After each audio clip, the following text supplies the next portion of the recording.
ఓం నమ శివాయ. శ్రీ శివమహాపురాణము సతీ చరిత్రం. సూతుడు చెప్పిందంతా విని సౌనికాదులు ఆనందించారు. అనంతరం మహాభాగ పరమ పురుషుని పూర్ణావతారమైన రుద్రుడి రాణి దక్షుడి కుమార్తె అని, తదుపరి హిమవంతుడి కుమార్తె పార్వతిగా పిలువబడుతున్నదని చెబుతున్నారు.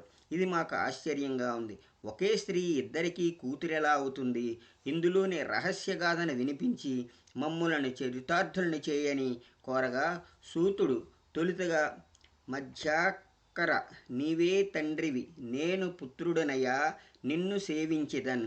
నీవే రాజువి, నేను సత్కవిని, తండ్రి నిన్ను వర్ణించెదన్. నీవే దైవము, నేను భక్తుడను, తండ్రి నిన్ను ప్రార్థించెదన్. నా వైద్యూషము నీవే జూడు, కృపసంధానించు విశ్వేశ్వర అని ఆ సర్వేశ్వరుని ప్రార్థించుకుని ఇలా ప్రవచించసాగాడు. సంధ్య మన్మధుల ఆవిర్భావం వినండి. ఏ చరిత్ర వినడం వల్ల జన్మ జన్మాంతరాలు జాడ్యాలు నశించిపోతాయో, ఏకదాశ్రవణం వల్ల కళ్యాణ పరంపరలతో వర్ధిల్లగలమో ఆ దివ్యగాథను వినిపిస్తాను వినండి.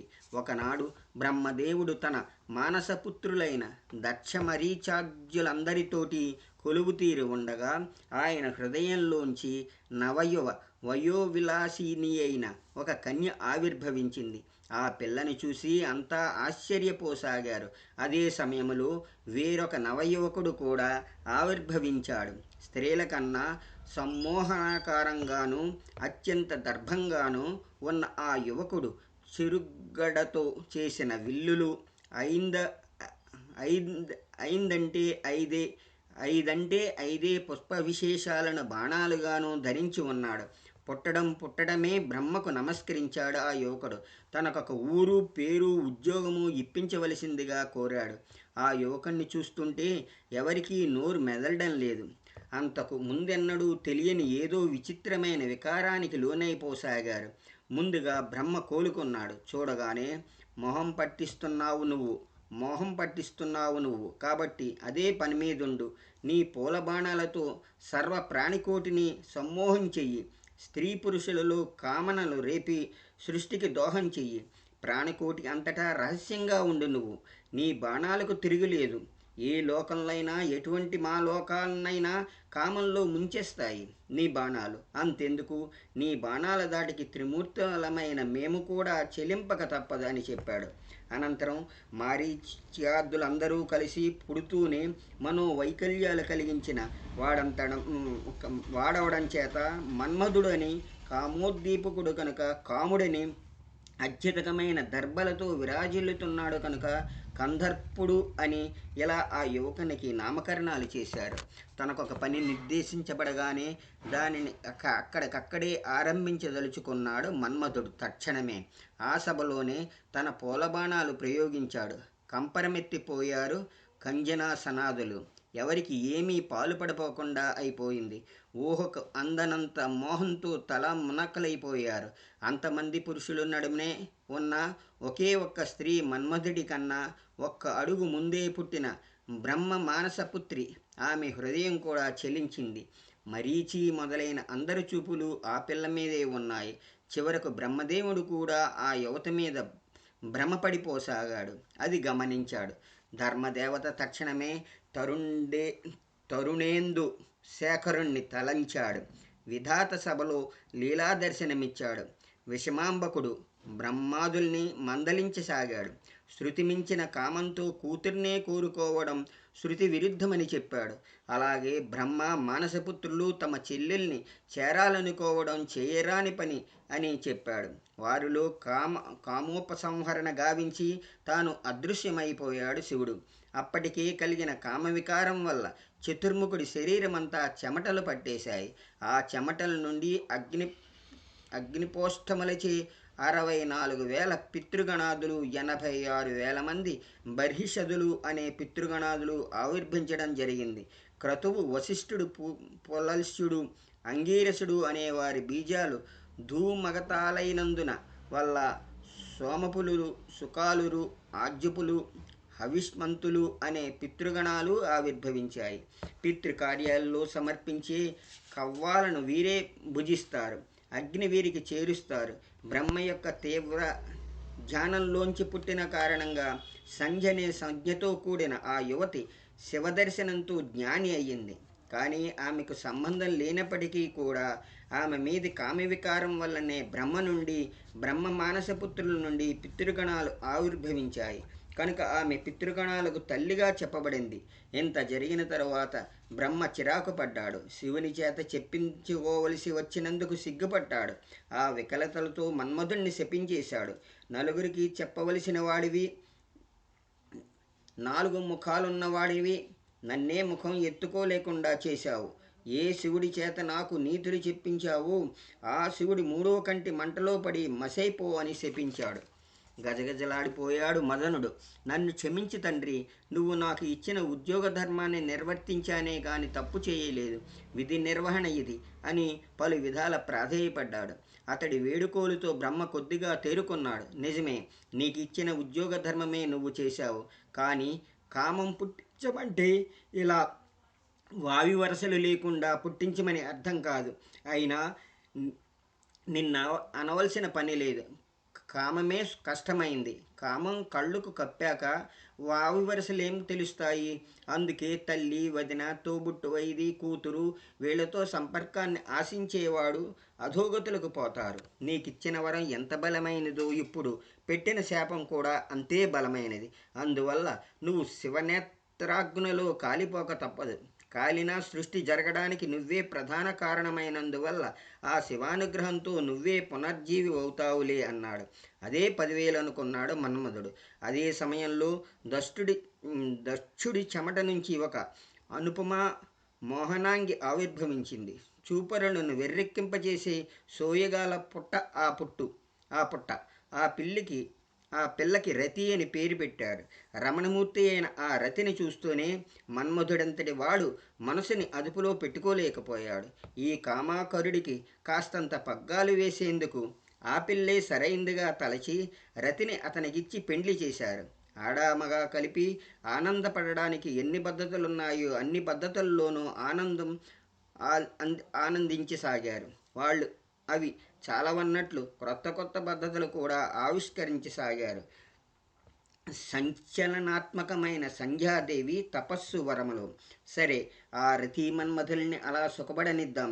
ఇక అక్కడ బ్రహ్మాదులకు బుద్ధి గరవడం కోసం లీలా దర్శనమిచ్చిన శివశరణతో సంధ్య జ్ఞాని అయ్యింది కదా. ఆమె పశ్చాత్తాపడింది. పుట్టగానే తండ్రిని, తోబుట్టువులను కూడా వివశుల్ని చేశాను కదా అని బాధపడి ఆ పాప పరిహారార్థం తపస్సు చేసుకునేందుకు గాను చంద్రభాగ పర్వతానికి చేరింది. కాముడి కళ్యాణం హడావిడిలో ఉండి తేరుకున్న తర్వాత బ్రహ్మదేవుడు సంధ్య గురించి యోచించాడు. ఆమె నిశ్చయం తెలుసుకున్నాడు. వశిష్ఠుని పిలిచి, నాయన, ఆ అమ్మాయికి తపో విధానం తెలియదు కాబట్టి నువ్వు మరేదైనా రూపంలో వెళ్ళి ఆమెకు ఆ విధానాన్ని బోధించిరా అని ఆజ్ఞాపించాడు.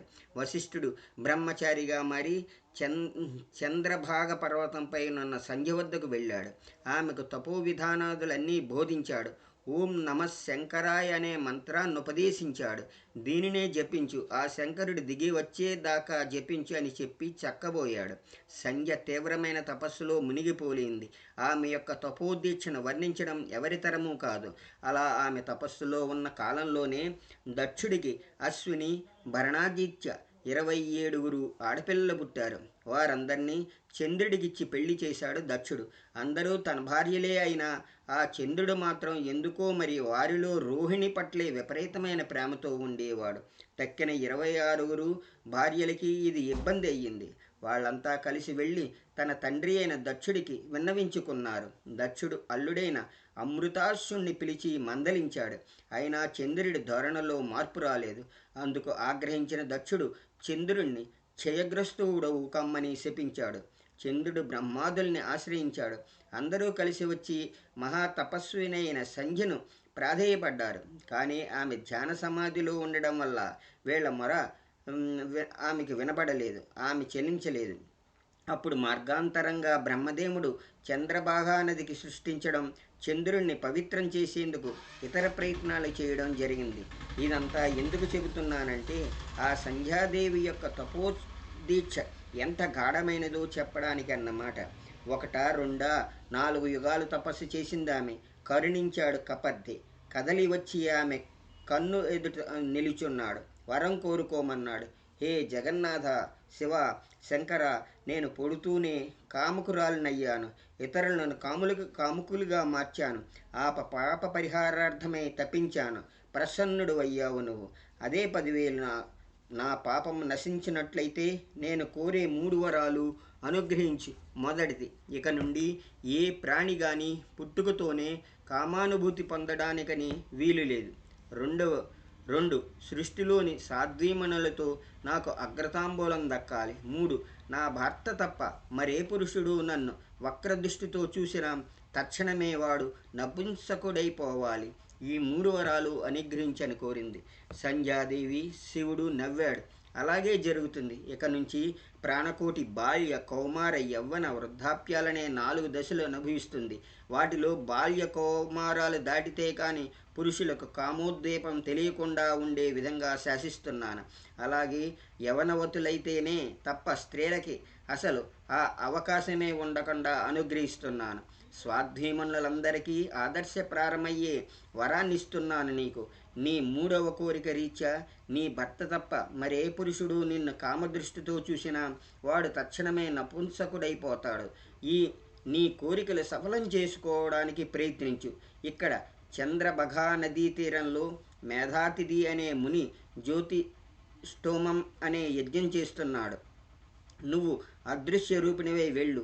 ఆ యాగకొండల్లో ఆత్మార్పణ గావించుకో. త్వరపడు అని ఆదేశించి అంతర్ధానమయ్యాడు ఆ ప్రభువు. అరుంధతి చరిత్ర. క్షణం ఆలస్యం చేయకుండా బయలుదేరింది సంధ్య. శివాజ్ఞరీత్యా మేధాతిథి యజ్ఞగుండంలో పడి ఆత్మార్పణం చేసుకుంది. అదృశ్య రూపిణిగా వెళ్ళినందువల్ల ఆమె ఎవరికీ కనిపించలేదు. మహా తపస్విని అయిన కారణంగా అగ్నిదగ్ధమై ఆమె శరీరం నుండి సాధారణమైన కరువు కంపు కాకుండా పురోడాశ పరిమళాలు వచ్చాయి. అందువల్ల ఎవరూ గుర్తించలేకపోయారు. అగ్నిపరమైన ఆమె సూర్యమండలానికి చేరింది. సూర్యుడు ఆమె దేహాన్ని 2 భాగాలు చేసి తన వద్దనే ఉంచుకున్నాడు. మొదటి భాగం ప్రాతఃసంధ్య, దేవతా ప్రీతికారిణి. రెండవది సాయం సంధ్య, పితృదేవతలకు ప్రియమైనది. ఆమె ప్రాణాన్ని యజ్ఞగుండానికి మళ్లించాడు శివుడు. తత్ఫలితంగా యజ్ఞకొండంలోంచి అపురూపమైన బాలికగా ఆవిర్భవించింది. ఆమెను అక్కడి మునులందరి సమ్మతి మీద మేధాతిథి ఆమెను తన కూతురుగా స్వీకరించాడు. ఆమె ఏనాడు ధర్మోల్లంఘనం చేయనిదిని కావాలి అనే సంకల్పంతో ఆమెను అరుంధతి అని నామకరణం చేశాడు. అల్లవారు ముద్దుగా పెరిగిన ఆ పిల్లకు యుక్త వయసు వచ్చింది. ఆమె సంధ్యగా ఉన్నప్పుడు తపోదీక్షనిచ్చిన బ్రహ్మచారి రూపం ఈ జన్మలో కూడా ఆమె మనం పలకం మీద ఉండిపోయింది. అది తెలుసుకున్న మునులు, బ్రహ్మాదులు అందరూ కలిసి ఆనాడు బ్రహ్మచారి వేషం వేసిన వశిష్ఠుని పిలిచి అరుంధతినిచ్చి పెండ్లి చేశారు.